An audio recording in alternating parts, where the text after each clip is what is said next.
Welcome to the albums that saved us. This week we're talking about rockabilly music, old and new, from the start up to today. I'm a fan of rockabilly music and culture. If you know me, you probably know that about me. It's a very American music and a very American culture. Its roots come from hillbilly and country music combined with the rhythm and blues of black music. Black music is the roots of rock and roll. Don't let anybody tell you different. Not just music. That's all encompassing. Black music is a particular style, the music of churches, hidden bars, hidden clubs. And they had to hide this music and had to hide these clubs.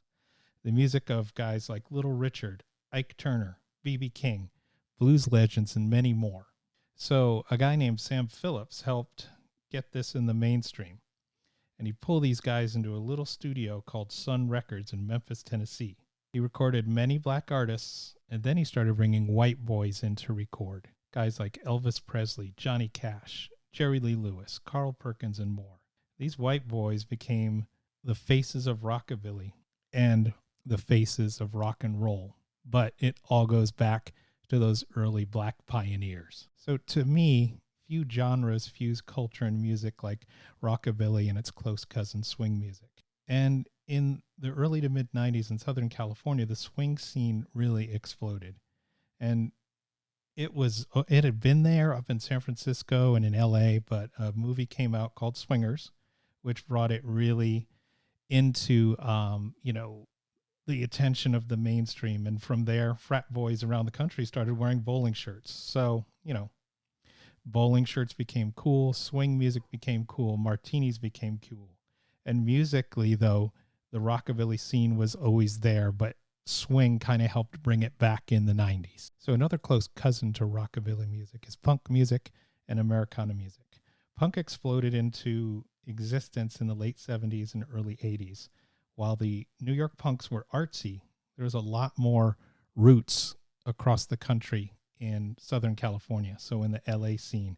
So you had early on bands like The Blasters, X, Los Lobos, a little bit later Social Distortion, Cadillac Tramps, and more of these guys blended kind of the rockabilly, Americana, and rockabilly roots in their music. An offshoot of punk and rockabilly music was the psychobilly music. So no band encapsulates that more than the Cramps. Stripped down, raw, insane rock and roll.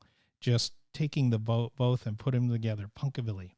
And, the Cramps were insane. I saw them live a few times, and so good live, so raw. Lux Interior, such an insane frontman, climbing curtains, breaking mic stands, smashing bottles, and then just the stoic Poison Ivy on guitar, his partner in life, and just, over there, but super stripped down, heavy, rocking music. So I discovered rockabilly music, I guess, early on through my dad. He was a big country fan, listened to a lot of Johnny Cash, a lot of 50s music, and obviously in the 50s music there's a lot of crossover into rockabilly. And then he listened to a lot of country music, so I heard a lot of that early on, especially Johnny Cash.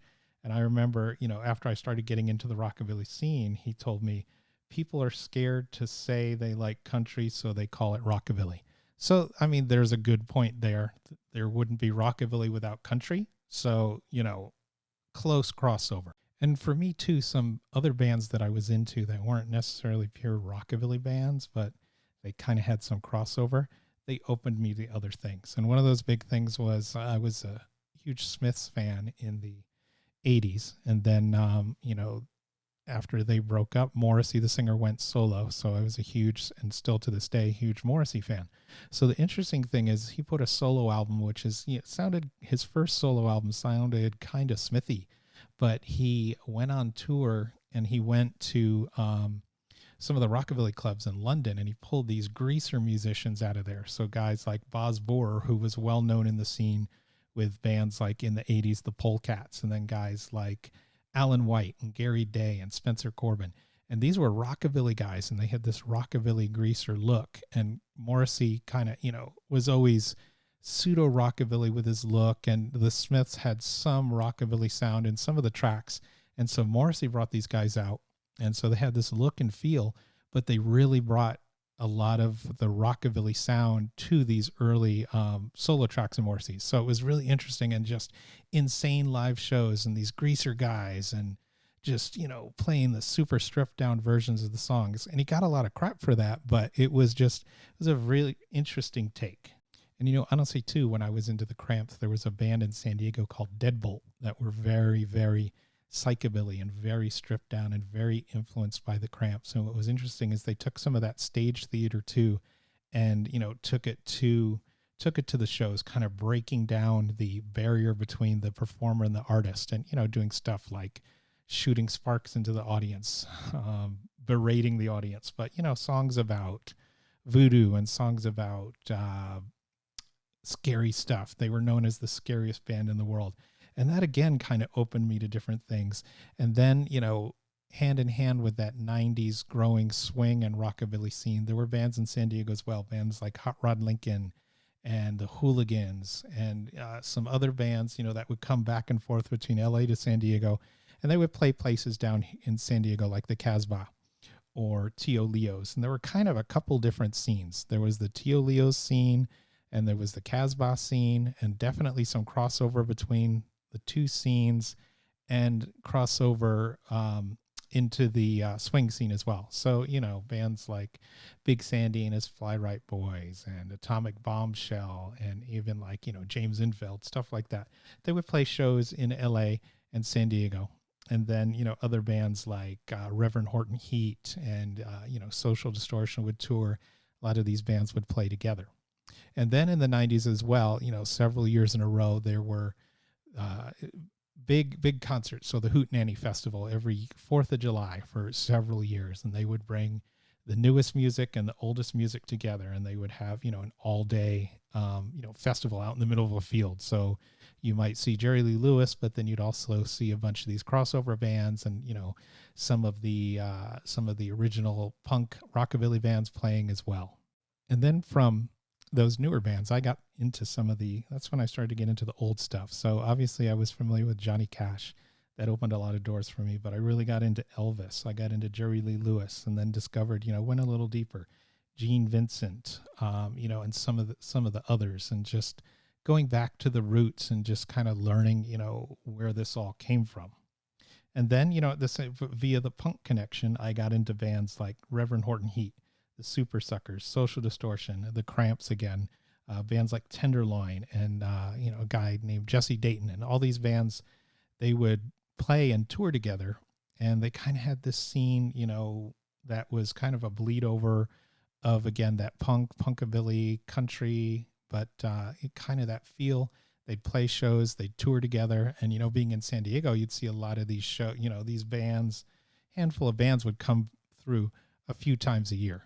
So the interesting thing about rockabilly and that kind of that resurgence in the 90s, especially in California, was there are a lot of people that are really into like the lifestyle. So they will dress in 50s attire or 50s-ish attire, and decorate their house, with 50s stuff, and collect vintage stuff, and the car scene, and, the clothing scene. There were a lot of vintage stores in San Diego.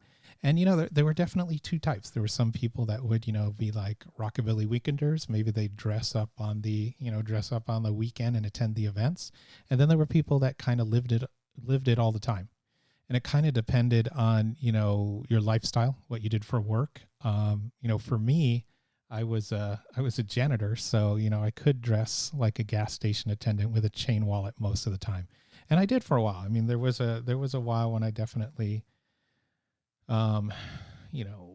kicked the look pretty regularly. And again, I had a lot of friends into the scene, and it was kind of, in some of the places, just kind of different. Like Tio Leos was a little more, sorry for anybody listening, a little more maybe uptight than maybe the Casbah scene, but a little more, maybe a little more pure rockabilly too. But they would definitely be shows at the Casbah or shows over at Tio Leos that would bleed over. So that's the thing. If you want to get into rockabilly, I mean, what should you listen to? I would say you got to go way back. Start with the Sun Records guys, your Elvises, your Johnny Cashes, your Jerry Lee Lewis. Also look at guys like Little Richard and, some of that early stuff, some of the early blues stuff. But then you also got to bleed over into country too. So look at the 70s Outlaws guys. You want to look at like Willie Nelson, Merle Haggard, Waylon Jennings, David Allan Coe. Look at those guys and then kind of learn that crossover between country, rockabilly, and rock, because there's a fine line. And then for me, for a while, I actually played in a San Diego outlaw country band. So basically a rockabilly band called the Six String Outlaws. And they really opened me to a lot of different types of country music as well. So that's when I really got into like the more country side of it. So like, again, Willie Nelson and those 70s outlaw guys. And, it was pretty stripped down, played a lot of good shows, opened for some cool people, but that was a really fun time in music. And, getting to play some of that rockabilly stripped down country stuff was really fun. And, too, it was interesting. If you go back to the 80s, I mean, you got to look at the Stray Cats too. So the Stray Cats really, kind of brought that look back, and a lot of kids, mainstream kids in the early 80s were actually listening to rockabilly and they kind of didn't realize it. So, songs like Stray Cats Strut, Sexy and 17, things like that. Stray Cats were, pretty hardcore rockabilly band that really went back to the roots. And, they've come and gone. And, they brought that music to the new wave kids. And Brian Setzer's really kind of, in a lot of ways, carried the banner. He's kind of bled over into swing a bit, but he definitely goes back and forth. And he's kind of the, the flag bearer for the rockabilly swing scene. And there's newer guys too. I mean, there's alternative country now, which is kind of like a rejection of mainstream, 80s, 90s country and the hits and stuff like that. So you've got guys like Steve Earle, Jesse Dayton, Shooter Jennings, Hank Williams III, and they're really holding that old school country banner up, and definitely deserve a look. And they really blend that country and rockabilly sound well. So that's my take on rockabilly music. Let me know if you've got anything to add, disagree, or whatever. Thanks for listening to the Albums That Saved Us, as always, and thanks to Anchor for helping me get started. Visit my sponsors, and if you're inclined to donate to help the cause, maybe I'll buy a record or something. And how can I not mention my little rockabilly friend for years, Christine Beard Fernandez, who is the main benefactor of the Albums That Saved Us podcast. And we met years ago at a Mike Ness from Social Distortions show. So I don't remember if we met at the show or if we met after. I mean, there are varying degrees of the story. But anyway, I think we talked at the show, and then we bumped into each other out at a bar. And then, she was in the scene and I was in the scene. So we went to a lot of shows together over the years and have been friends for more than 20 years. So thanks, Christine. And I dedicate this rockabilly episode to you. Probably should have put that at the top, but I didn't. But you can always find me at the hashtag Albums That Saved Us. Email me at albumsthatsavedus@gmail.com with feedback, criticism, ideas, albums or bands you want to hear or talk about. And, I think we could have some guests. I'm working on that. It'd be cool to have some guest stuff and talking about doing some video stuff. So trying to mix things up a bit and have some fun, get some other perspectives as well. On Facebook at facebook.com/Albums That Saved Us podcast. There's a Facebook group as well. On Twitter at twitter.com/Albums That Saved to throw you off. On Instagram at Albums That Saved Us. On TikTok, tiktok.com/Albums That Saved Us. We haven't done that many yoga pant crop top videos yet, but that stuff's in the work. Maybe we'll cuff our yoga pants. On YouTube at Albums That Saved Us. And if you have any suggestions, I'm open to suggestions, bands you want to talk about, let me know. I kind of don't know what's coming up next week. Sometimes I talk about albums, sometimes I talk about bands, sometimes I talk about genres, but it's my show. I can do what I want. If you like Albums That Save Us, please also spread the word. I mean, that's all I ask. Share the links, tell some friends, call in, leave a comment or question, and there's that option in Anchor. Thanks again for listening, and I'll see you next time.